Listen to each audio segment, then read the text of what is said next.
Innaa yaa fayyoo koo yoo mucaa ta'esi kaameraamaanii keessantu kaameraamaanii fayyoo kana ani nama nu beektaa yeroo tokko kan fayyoon kaameraamaanii akka qacarattee dhageessaniitu miti ijoollee.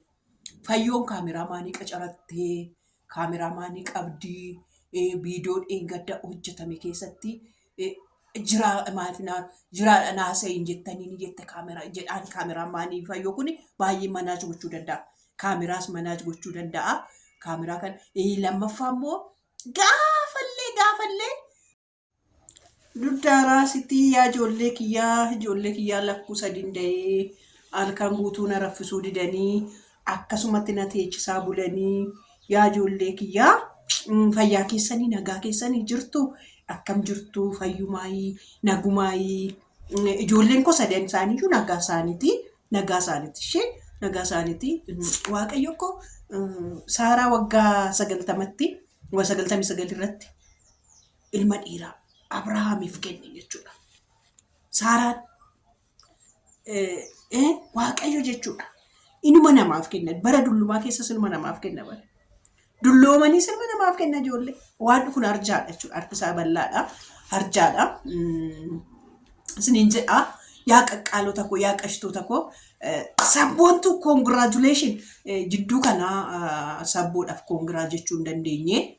Maaliif congrats jechuu hin dandeenye seetan?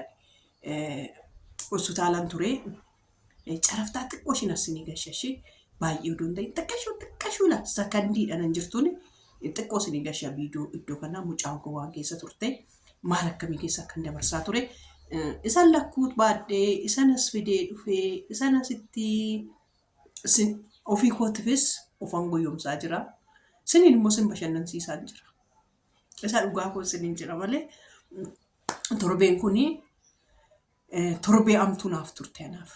Torbee baay'ee hamtuu baay'ee hammanan jedhamne ijoolleen tokko karaa keessa dhuftanii warroonni na dubbiftanii isinii ergee argitan jirtu warroonni argitanii jirtu. Anaaf torbee gaariin turre jechuudha. Kanaaf sabboo kongiraa jechuun hin dandeenye sabboodhaan immoo kongiraa jechuun istoofiidhaaf kongiraa jenna ta'ee kanatu dhuguma ta'een beeku. Kun immoo isaa dhufi akka akkas ta'e isaan ganaadha jechuudha. Kanaaf jedheen kongiraa jechuun hin dandeenye barreeffamaan kongiraa jedhaa malee yaa sabboo koo yoo kanas ta'e isaaf haa galatu. Yoo istoofiidhaafis ta'e gooftaaf haa galatu. Birriin takkayyuu kennaan tuffiin qabdu. Kanaaf siin jenna nama naa gammadi jedheef gammachuun dhugaadhuma gammaduun baay'ee bareedaadha. Nama naa gammadaa nama naaf kongiraa naa jedhaa jedheef waan gaariis haa ta'u waan gadhees haa ta'u baga gammaddee jennaani rakkoo hin qabu jechuudha. Garuu kaa fayyoo koo mucichi garuu isaa dhufe gudii dhageessaniittu isin qomeesti muudii kan keessaa baachuudha muudii kaleessa keessaa baanii kan magaraa aaniitti dhufname ijoollee. Dhugaa kanayyuu waaqayyo kennaa kanayyuu koo waaqayyo namaa kenna bara. Boo'icha keessa gara kolfaatti akkana dhufuudhaaf iyyuu waaqayyo yoo nama gargaareedha beektu miti. Meeqatu oksijiinii irratti amma hospitaala jidduu kana turetti meeqatu oksijiinii qilleensa isa qulqulluu jennee baafannu kanaaf meeqatu dhibbata seetan hospitaala keessatti harka keenyas akkasitti nuuf kenne kanaaf meeqan keenyatu galateeffataa ilkaan keenya kanaaf meeqa keenya galateeffataa ija keenya kanaaf meeqan keenyatu galateeffataa meeqan keenyatu immoo yaa waa galata kee bara 2025 geggeessitee bara 2026 tanna ceeftee har'a tokko jennee jalqabnee irra 2026 har'a tokko jennee yaa waaqayyo gooftaan bara 2026 yuutuubiin koo doolaarii ila rabxaa isaa hojjetu isa suuper chaatii naa bitu natti ajajii isa laayikii naa godhu natti ajajii isa sheerii godhu natti ajajii har'umallee viidiyoo kanarratti isa suuper teenkii naa bitu isa doolaara furdaa qabu natti ajajii naaf ajajii siin jedha yaa waaqayyo gooftaa inni birrii na jaalachiiftu kun immoo hafuura hamaa taate na keessaa cabii yoo hafuura qulqulluu taate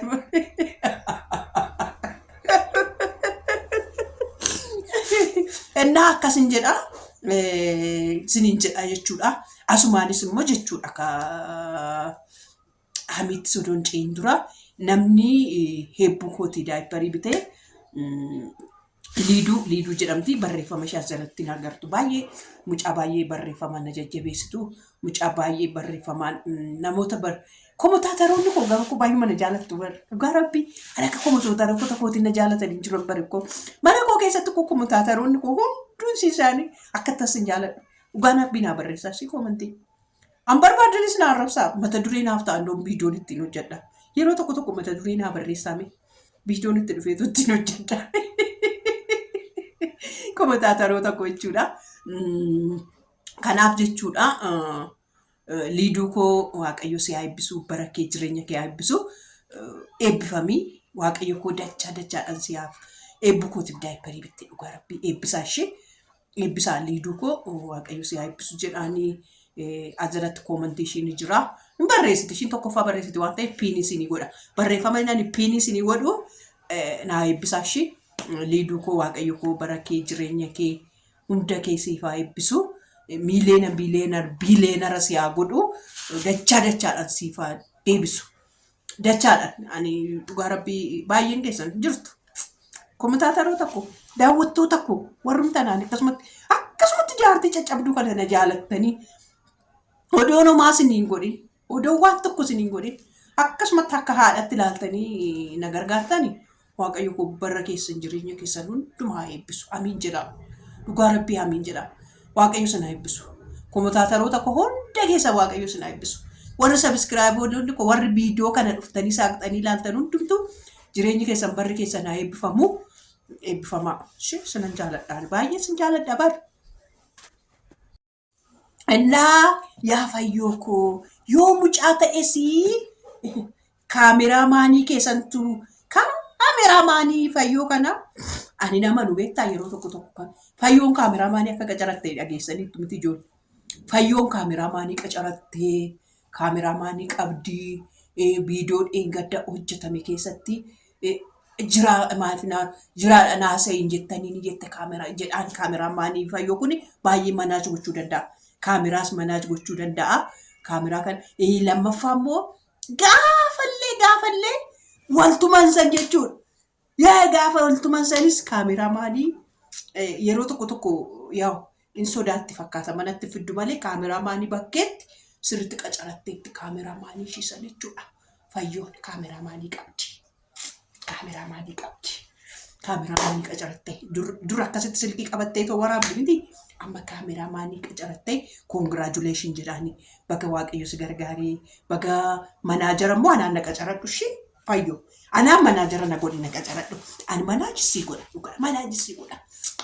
Gizaatii bir diraamaa barreessitus bakka akkasitti diraamichi akkasidha. Akkasitti barreeffama. Akkasitti ta'a jedhee sittan himaa ishee fayyoo.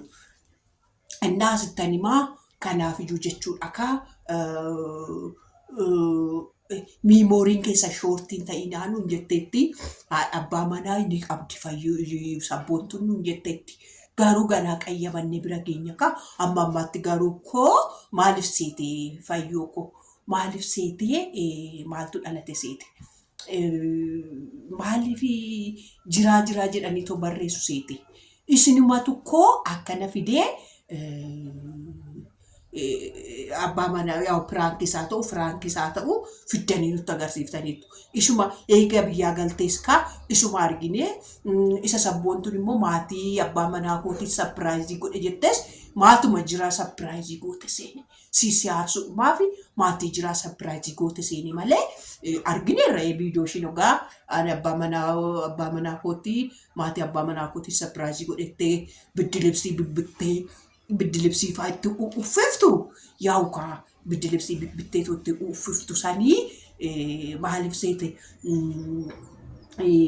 abbaa manaa kee jechuun jiraadhumaa fi akkas goote seene malee miimooriilee shoortii kan abba barreessanatti fakkaata. Komotaatarii mana keetii garkoo nama bashannansiisu barfayyoo. Komotaatarii mana keetii waan isaan hin barreessine hin jiru.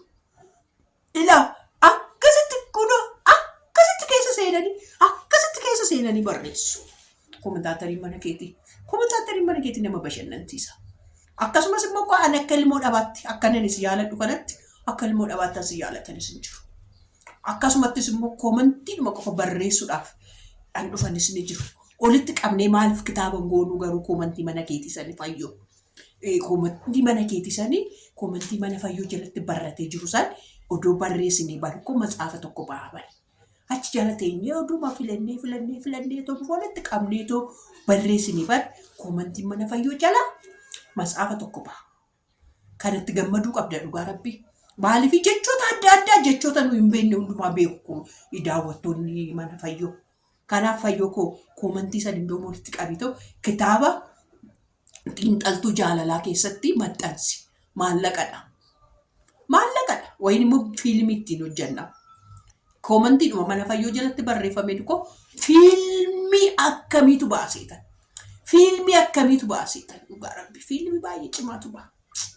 Nama taa'ee akka kookan koottaati ishii mana fayyoo jalatti barreessitan asitti koottaan kitaaba godheen sinii maxxansee sinii maqaa keessan faanaan sumuuniitti gurguradha. Koomantii jechuudha. Maalittu seeta sila namni doo koomantiin hin gurgurama jedhee koo namni tokko namaa barreessu jedhama. Koomantiin hin gurgurama doo jedhanii namni tokkodha chiggoote.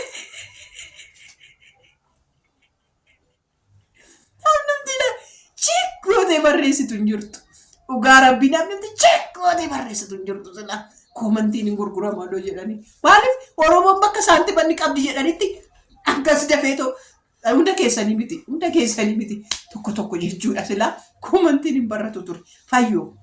Amma odoo dhaqanii dileetiin godhin olitti qabiitii mana koomantiin mana fayyoo jala kitaaba shambaa. Intala gowwaa ta'e birritti jijjiirsu. Koomentaataroota kee jechuudha. Sirriitti qabadhu, sirriitti jaaladhu. Naa wayyuure. Fakkaatuure jedha raachuun.